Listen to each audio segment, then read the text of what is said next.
Buenas tardes, ¿cómo Hola. estás, Adriana? Bien. Bien.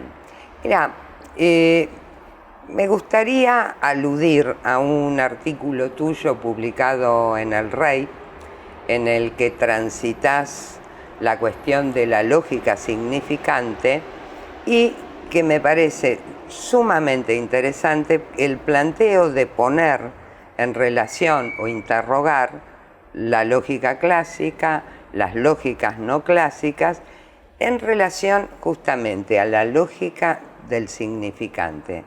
Me gustaría que por ahí nos comentes de qué se trata. Bien. El tema empezó así. A mí me gusta mucho la filosofía y empecé a indagar, o a la pregunta que me apareció, si la lógica de Aristóteles aplica o no para el psicoanálisis. Bueno, ahí empecé a investigar y me encontré con otros tipos de lógica que son diferentes a las clásicas. A la clásica que propone Aristóteles en el siglo IV antes de Cristo, y donde él decía que para que, digamos, funcione una forma de pensar tenía que estar sujeto a el principio de identidad. Ajá. A es igual a, el principio de no contradicción, o sea que A y no A no pueden estar juntos, y el principio del tercero excluido, que implica si A es falso y no A es verdadero, no pueden funcionar, ¿no? Esos tres principios son los que guían la lógica clásica, que en realidad es la lógica con la cual nosotros estamos de alguna manera formateados y pensamos con esa lógica, ¿sí? Casi sería el sentido común. Claro, es ¿no? la lógica del sentido común, Claro. que es la aristotélica, que es la que predominó en el occidente judío-cristiano moderno. Pero bueno, en relación al psicoanálisis, ahí apareció la pregunta, bueno, y en el espacio de análisis, ¿cuál es la lógica? Porque si seguimos esa lógica, es muy difícil, ¿no?, poder pensar la lógica del significante. Ahí. Que la lógica del significante tiene otro lugar, no ocupa otro lugar, tiene otra lógica. Esto partiendo de los desarrollos de Apolla, de lo que es un significante, lo que es el concepto de estructura, el significante que es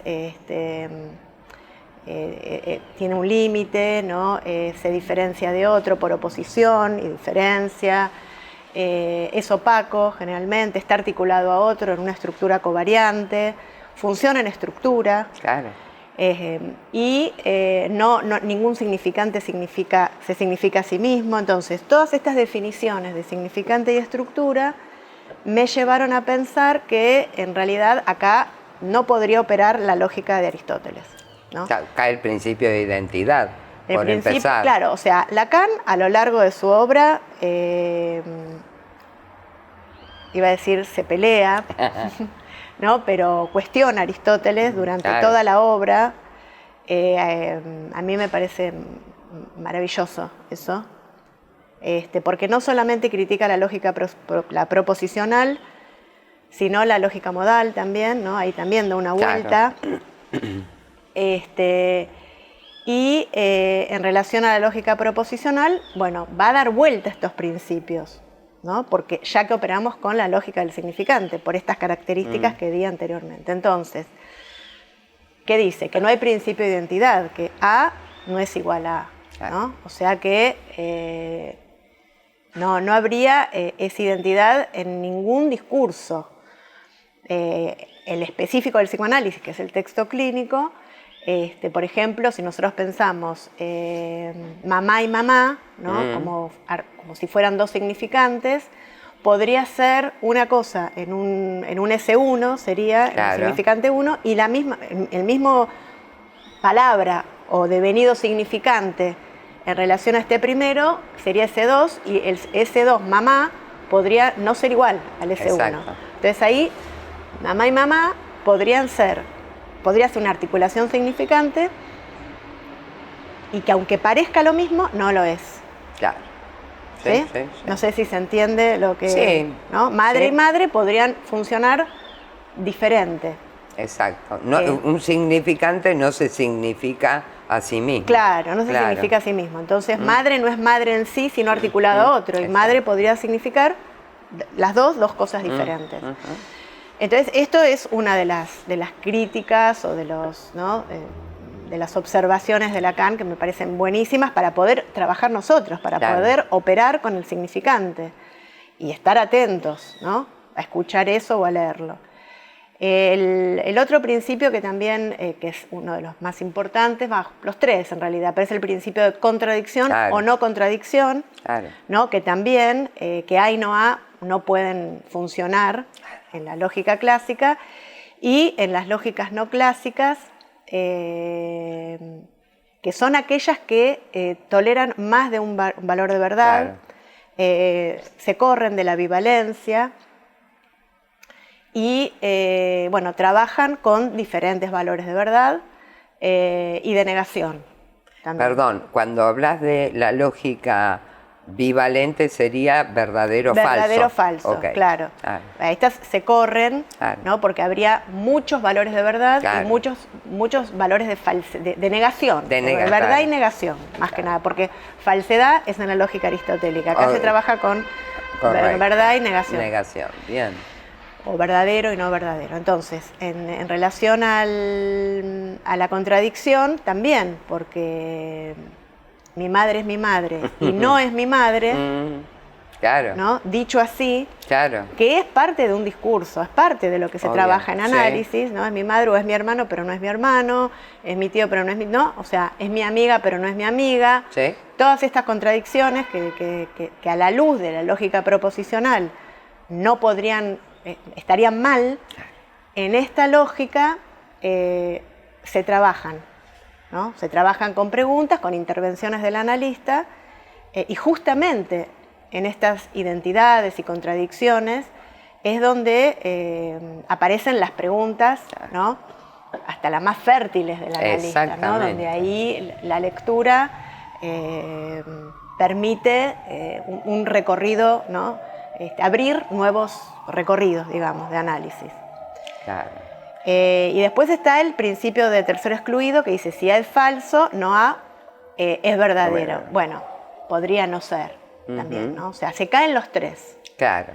O sea, que las contradicciones, las identidades y lo que se excluye en la lógica no clásica son permitidos. Claro. ¿Sí? Yeah.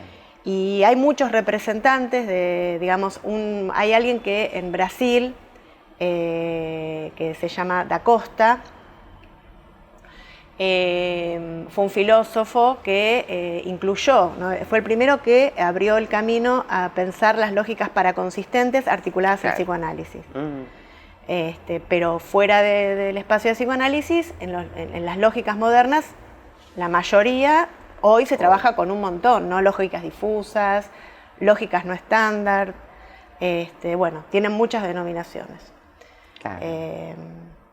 Ahora bien, una de las cuestiones que vos incluís en tu trabajo es justamente interrogar qué lógica tiene el inconsciente, ¿no? Digamos, cuál es esa posibilidad de hacerte esta pregunta. Bueno, en el inconsciente aparece como un saber no sabido, ¿no? Por lo tanto, que aparece de manera superficial en el analizante y a través de significantes, que son leídos por el analista. Por eso, en algún lugar Lacan dice que el inconsciente, que si el inconsciente inventa, la lógica también, ¿no? Y que no podría de ninguna manera seguir la lógica ni gramatical, ni la lógica clásica, ni la retórica, porque, a ver, ¿qué pasa? A ver. También cuando nosotros hablamos, que vos hablabas del plano narrativo, sí, aparece la cuestión de la retórica, que son los tropos de la retórica definidos por los griegos, que son la elipsis, la contradicción, claro, también es un tropo de la retórica, la metáfora, la metonimia, articulado con la gramática. Entonces, nuestra tarea es muy difícil, ¿no? Porque tenemos que estar atentos, estar leyendo el juego que hace el que dice, sí, ¿no? Y poder separar, ¿no? Y poder discriminar, ¿no? ¿Cuál es la lógica del significante que está atravesada por la retórica y por la gramática?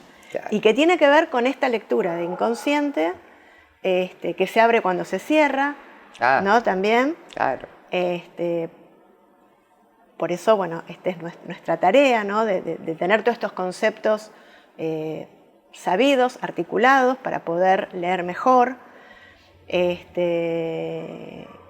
y no caer, no caer como desprevenidos, ¿no? Porque a veces no es fácil leer las dos lógicas o no confundirse con la retórica. Por ¿no? ejemplo. Por ejemplo. Y bueno, entonces, eso. ¿Y te parece que esto sería justamente posible de ser así pensado porque está en coherencia con el inconsciente estructurado como un lenguaje? Claro. Pues si fuera el archivo freudiano. Claro. Esto está articulado, claro, a que el inconsciente, como dice en Posición del Inconsciente, que está en la superficie, es lo que decimos, ¿no? O sea, eso. El inconsciente es lo que decimos, ¿no? Por eso está estructurado como un lenguaje, claro. En función de eso es que aparecen aparece la lógica del significante. Exacto. ¿Sí? Y que no es un inconsciente que hay que ir a buscar a lo profundo, sino que es lo que decimos, y está en la superficie, ¿no? Claro. Y está articulado como un lenguaje.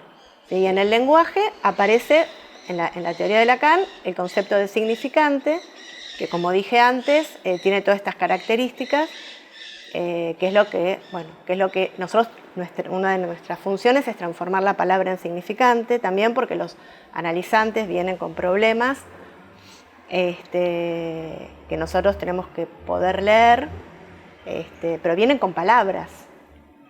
Y también vienen con un inconsciente freudiano, ¿no? Vienen planteándonos un inconsciente freudiano, ¿no? Vienen pensando que está en lo profundo, que vienen con un complejo de Edipo, claro, que lo que dije está mal, es contradictorio, claro. ¿No? No, esto no puede ser porque dije A y dije B. Bueno, entonces, justamente, claro, si nosotros partimos de otra concepción de inconsciente y de otra cuestión de que la palabra no es palabra, sino que hay que transformarla en significante, y que la lógica que se adecúa a ese texto clínico es la lógica no clásica, entonces, bueno, desarmar, ¿no? Todo eso que el analizante trae como problema, ¿no? Claro. Por el cual padece. Y justamente es clave lo que vos analizás en tu artículo, esto que decís, porque si planteamos alguien viene y dice y habla, claro, si no quedan en cuestión las lógicas con las que habitualmente se escuchan los relatos, no habría operación posible. Por eso me parece que es clave esta distinción que traes de la lógica del significante en relación a la lógica clásica. Sí, y en general, cuando uno interviene, ¿no? O corta, interviene en una sesión, ¿no? El analizante se queda como bastante perplejo, ¿no? Porque fuera del espacio las contradicciones son intolerables. Claro. Y eso produce un efecto padeciente, porque es intolerable contradecirse, o es intolerable sostener, ¿no? A y no A. Cuando acá se desarma, ¿no? Aparece como una sorpresa y yo no diría liberación, pero aparece como una liviandad, ¿no? Claro. Entonces, puede ser A y no A, ¿no? Claro. Puede ser esto, puede funcionar, ¿me puede pasar esto? ¿Se pueden integrar? ¿Nos puede pasar esto? Sí, la verdad que sí, porque ocurre. Entonces, bueno, ahí empieza como se abre otra pregunta. Exactamente. ¿No? Un entre, ¿no? Un sujeto intervalar entre se puede y no se puede. Se puede pensar A y no A, todo el tiempo, ¿no? Bueno, eso, o sea, permite como un transcurrir más relajado, digamos. Claro, digo, ese primer paso en el que tal vez haber roto con la lógica que decías al principio, planteamos, se corresponde con el sentido común, claro, es de alto impacto. Claro. Algo no anda bien en mí, podría decir. Claro. Y también estaba pensando recién, ¿no? También el tema de que la lógica aristotélica está muy articulada a la moral también. Bien, ¿no? bien. ¿no? Nosotros hablábamos de la ética, pero esa lógica es terrible, es limitante, es asfixiante, es cerrada. Me parece que esta otra, por eso han surgido a partir del siglo XX nuevas, que permiten un intervalo mayor en la vida, ¿no? Vivir de una forma mejor, diría yo. Bien. Mejor. Bien. Siempre pudiéndolas leer, ¿no? Me puede pasar esto y me puede pasar esto. Y no está mal, es posible. Bueno, a ver. Claro. ¿No? No es grave. Bien. Eso. Bueno, muchas gracias, Adriana, y invitamos a quien así quiera participar dejando comentarios, preguntas, objeciones en la página de YouTube, en el espacio, de YouTube.